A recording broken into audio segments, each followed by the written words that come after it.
Smackdown just became a war zone, and Dean Ambrose walked back into WWE with a blowtorch aimed directly at everything Roman Reigns has built, and what he said will never be forgotten. December 2025, and after weeks of speculation following his appearance helping Roman against Bronson, Reed, and Bron Breakker, after his explosive podcast revelation about Tyler Black's identity, after seemingly positioning himself as Roman's ally against the chaos-consuming WWE, Dean Ambrose just revealed that everything was a calculated setup for the most personal betrayal the Shield has ever experienced. This wasn't a friend returning to help a brother. This was an enemy infiltrating his target's inner circle, waiting for the perfect moment to strike, and then delivering a promo so brutal, so emotionally devastating, so packed with years of suppressed resentment that it felt less like wrestling and more like watching a genuine friendship explode in real time with shrapnel hitting everyone in the blast radius. Here's the question that should be tearing through your soul right now. How long has Dean been planning this?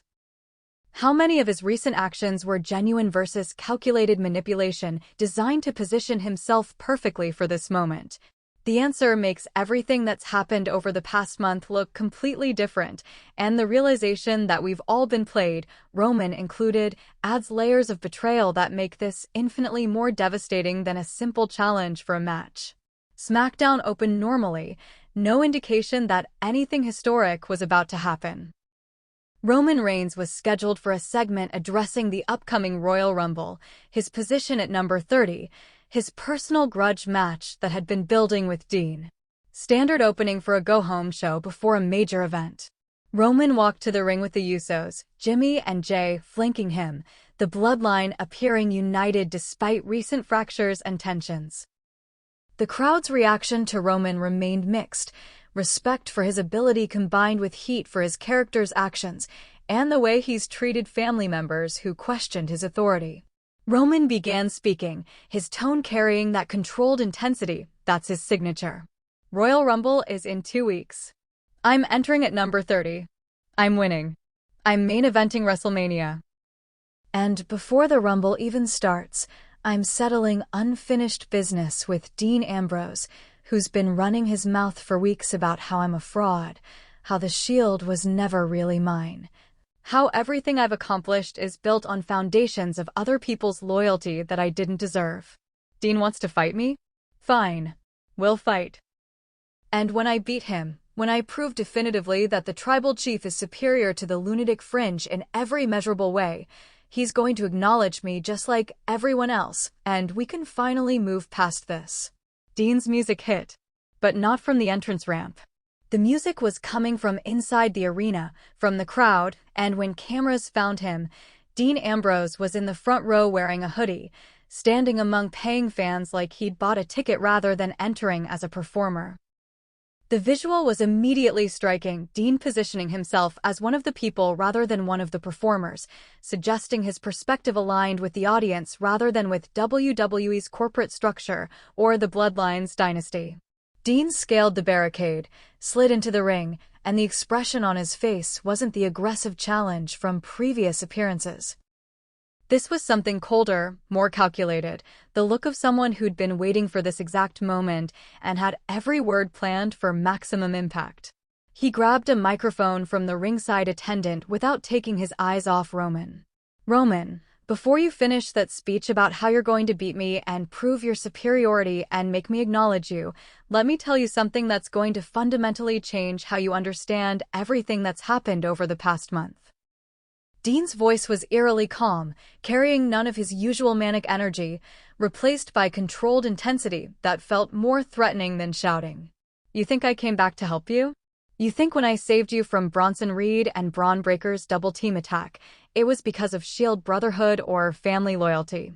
You think when I revealed Tyler Black's identity and helped Seth expose Paul Heyman's manipulations, I was doing it to restore order and protect you? Roman's expression shifted, uncertainty creeping in because Dean's tone suggested revelations that Roman wasn't prepared for.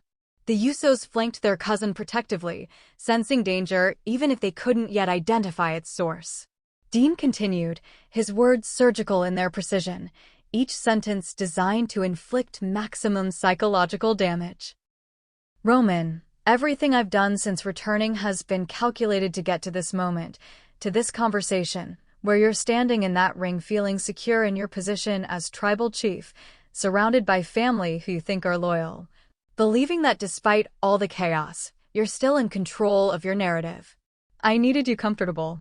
I needed you convinced that I was the variable you could predict, the friend who, despite complications, would ultimately fall in line. Because that's when you're most vulnerable, when you think you've got everything figured out. The crowd was absolutely silent, everyone hanging on every word, understanding they were witnessing something significant. Roman tried to interrupt, to take control of the conversation, but Dean cut him off with a gesture that was somehow more commanding than Roman's usual authority. Do you remember when we first formed the Shield? When we were equals, brothers united by purpose and ambition. I do. I remember every detail of those years when we were unstoppable because we trusted each other, because none of us thought we were more important than the group. But you know what else I remember, Roman? I remember the exact moment you decided you were more important than Seth and me. I remember watching your eyes change when the crowd started reacting differently to you, when WWE management started positioning you as the future, when you realized you could be the guy instead of just one of the guys. And I remember making a decision in that moment, a decision I've been executing slowly and methodically for years. The revelation was nuclear. Dean was suggesting that his issues with Roman dated back to the Shield's original run, that he'd been planning this confrontation for potentially a decade, that everything everyone thought they understood about Shield dynamics was built on foundations that Dean had been systematically undermining for years. I helped you at Christmas Eve not because I cared about your well-being, but because I needed you to think I cared, needed you grateful and comfortable with my presence so you'd never suspect what I was actually building toward. I revealed Tyler Black's identity not to help resolve his situation, but because exposing Paul Heyman's manipulation served my purposes of creating chaos that would ultimately isolate you.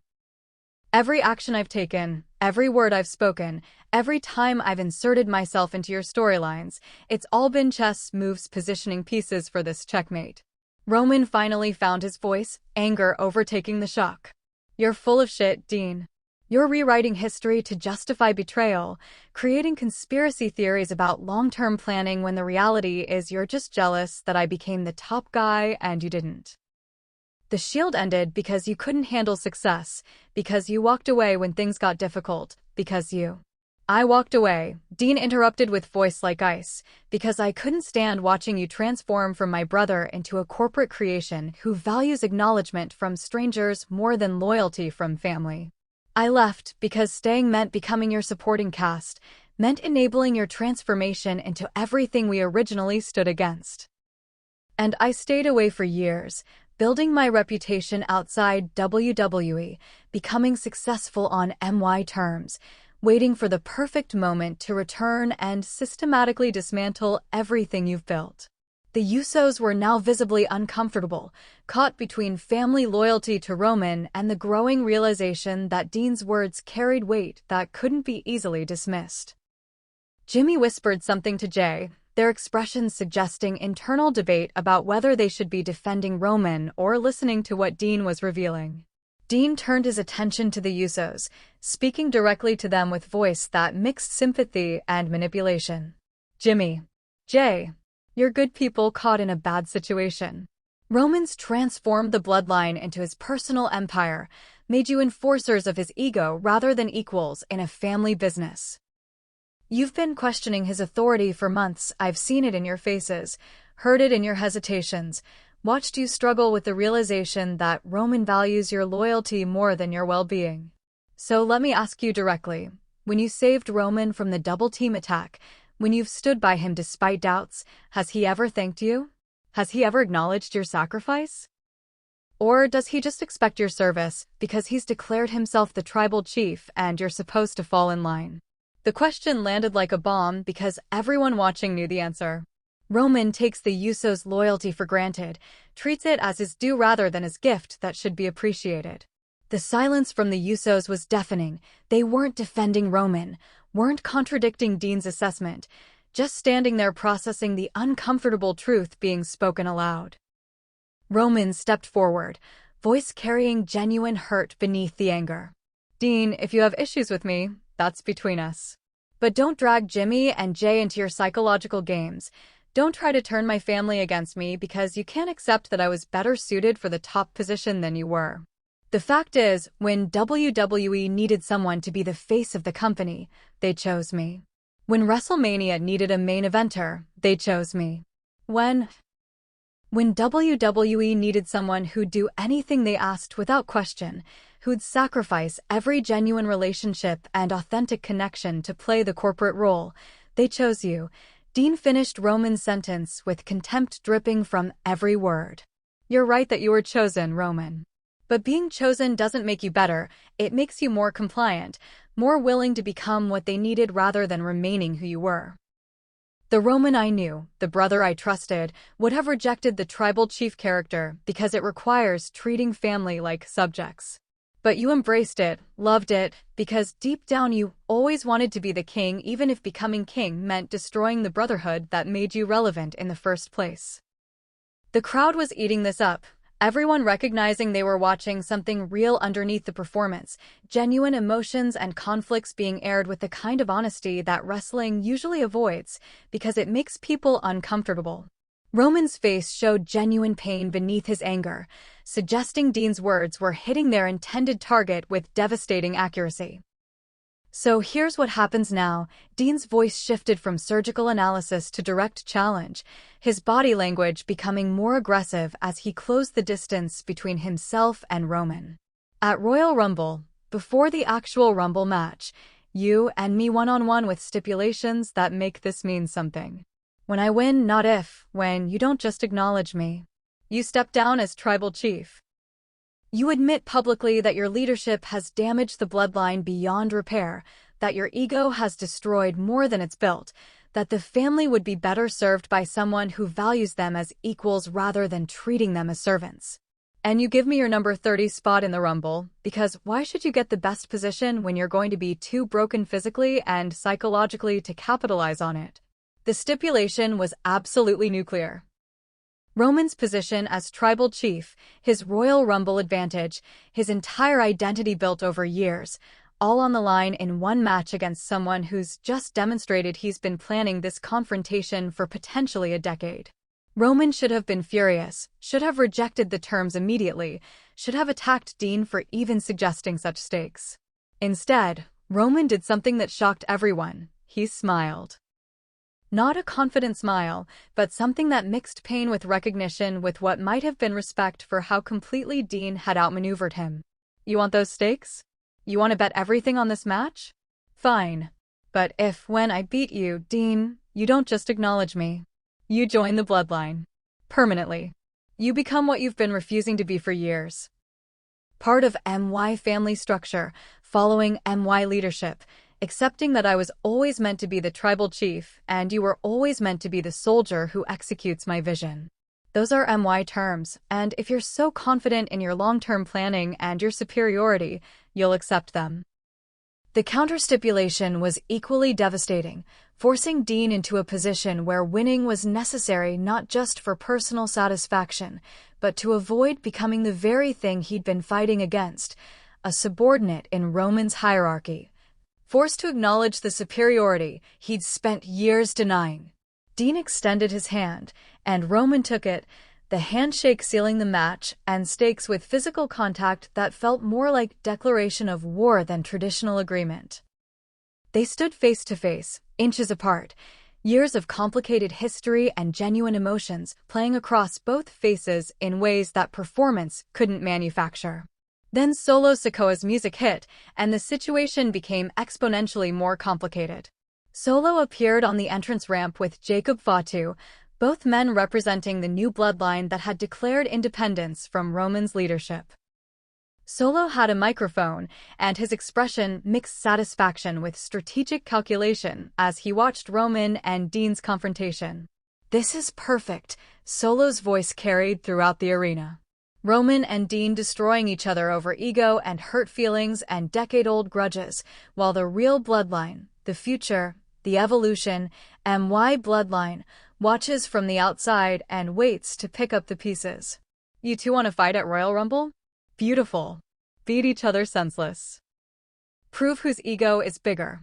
And while you're both recovering from that war, while you're both too damaged and distracted to defend yourselves, Jacob and I are going to enter the Royal Rumble and eliminate everyone who represents the old WWE Roman's generation. Dean's generation, everyone who thinks they deserve WrestleMania spots based on past accomplishments rather than current abilities. The Bloodline's future doesn't need Roman as tribal chief or Dean as rebel challenger. The Bloodline's future needs us, the next generation who understand that family loyalty only matters when it serves the family's interests, not when it serves one person's ego. The appearance of Solo and Jacob transformed this from Roman versus Dean into a three-way bloodline civil war, with each faction claiming legitimate grievances and positioning themselves as the rightful future. And the Usos, standing in the ring watching all of this unfold, looked more conflicted than ever. Caught between Roman, who they've served for years, Dean, who's articulating doubts they've been suppressing, and Solo's new bloodline that represents generational change they might actually support if forced to choose. Seth Rollins appeared next, because of course this segment needed every Shield member present, running down the ramp and sliding into the ring between Dean and Roman before they could start fighting prematurely. Stop. Everyone just stop. Seth's voice carried genuine desperation, someone watching his brothers destroy each other while also dealing with larger bloodline complications that affect everyone. Dean, if you've been planning this for years, if everything you've done was manipulation leading to this moment, congratulations, you've got your match and your stakes and Roman's complete attention. Roman, if you're so confident in your superiority and your right to be tribal chief, prove it by beating Dean without excuses or complications. But both of you need to understand that Solo's right about one thing.